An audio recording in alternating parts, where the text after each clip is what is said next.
आदरणीय एवं सम्माननीय हमारे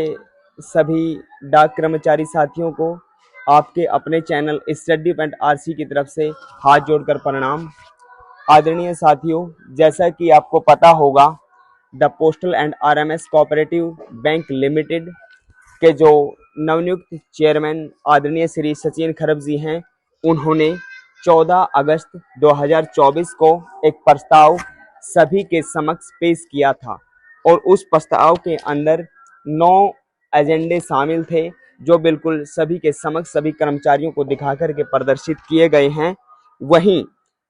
एनुअल जनरल बॉडी की मीटिंग के लिए सभी आदरणीय कर्मचारियों को निमंत्रण दिया गया और 1 सितंबर यानी कि 2024 को सिया वाटिका अंबाला कैंट में जो एनुअल जनरल बॉडी मीटिंग है उसका आयोजन किया गया और उसमें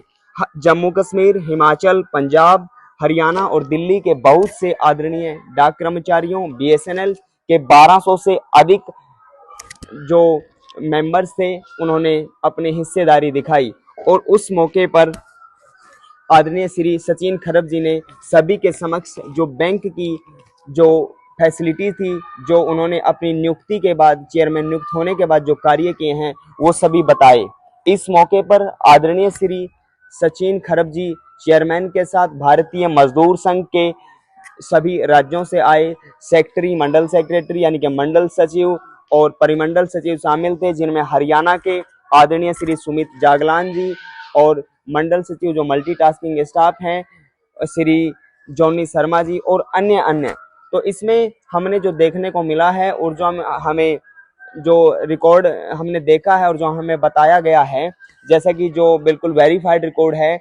पहले जो चेयरमैन होते थे उन्होंने अपने जो संबंधित कार्य थे the postal and RMS cooperative bank limited के, उनमें बहुत ही मतलब अपनी कमजोरी पेश की है और बैंक में कुछ भी बदलाव नहीं किया है और बैंक को सही तरीके से सुयोजित नहीं किया गया। तो आदरणीय श्री सचिन खरब चेयरमैन जी, जो नवनियुक्त चेयरमैन हैं, उन्होंने आते ही सबसे पहले सभी जो बैंक के प्रबंधक हैं, जो बैंक का सबऑर्डिनेट स्टाफ है, उनको बताया कि किसी भी आदरणीय डाक कर्मचारी को, किसी भी बीएसएनएल और अन्य मेंबर को किसी भी बात की परेशानी नहीं होनी चाहिए। उन्होंने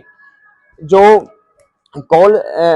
जाती है कर्मचारियों की, उसके लिए टोल फ्री नंबर्स प्रोवाइड करवाया। जिन्होंने मोबाइल नंबर, ईमेल आईडी आदि जुड़वाना है, उसके लिए साधारण पत्र से मेल किया तो तुरंत उनका डेटा वेरीफाई करके उनको लॉगिन किया। मोबाइल एप्लीकेशंस को बहुत सी प्रतिक्रियाएं देने के उपरांत मतलब सभी कर्मचारियों के समक्ष लेकर के आए और अन्य जो the postal and RMS cooperative bank limited है, वो खाता खोलने का काम करता है और वो आरडी, टीडी आदि काम करता है। तो उस जो एनुअल जनरल बॉडी मीटिंग थी, उसमें बहुत से आम नागरिक भी शामिल हुए। इसको देखते हुए जो पुरानी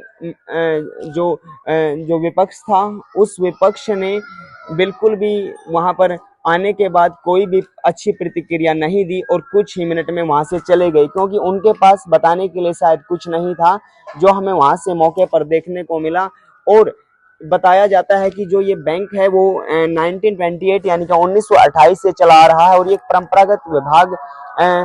जो डाक विभाग है, वो बैंक मतलब postal and cooperative RMS cooperative bank है, वो कर्मचारियों को लोन देने का काम करता है। तो आदरणीय कर्मचारी अपना लोन लेकर के अपने घर की जरूरतों को और अन्य कार्यों को पूरा करते हैं। इस मौके पर जो विपक्ष हमने देखा है और जो बताया जा रहा है, वो विपक्ष बहुत से ऐसे काम उन्होंने किए हैं, कर्मचारियों के काम समय पर नहीं हुए बताए जा रहे हैं और जो कर्मचारियों का सिबिल स्कोर था वो भी ठीक से नहीं टैग किया गया, कर्मचारियों की कॉपीज नहीं बनाई जाती थी, टाइम टू टाइम कोई भी अपडेटेशन नहीं होता था। आज के समय में कर्मचारी लोन लेते हैं, किसी प्रकार का कार्य करवाते हैं तो टोल फ्री नंबर से सेवा मिलती है और कॉपियां जनरेट की जाती है और सीटीएस को भी विड्रॉल करने का एक नया सिस्टम बना दिया और बैंक में लोन लेने की सीमा भी बढ़ा दी है। इस मौके पर आदरणीय श्री सचिन खरब चेयरमैन जी के साथ भारतीय मजदूर संघ और अन्य सभी जो यूनियन मेंबरशिप के आधार पर आती हैं, वो भी सम्माननीय हैं, तो वो भी आई। और आदरणीय श्री अनिल विज जी, जो पूर्व गृह मंत्री रह चुके हैं, उन्होंने भी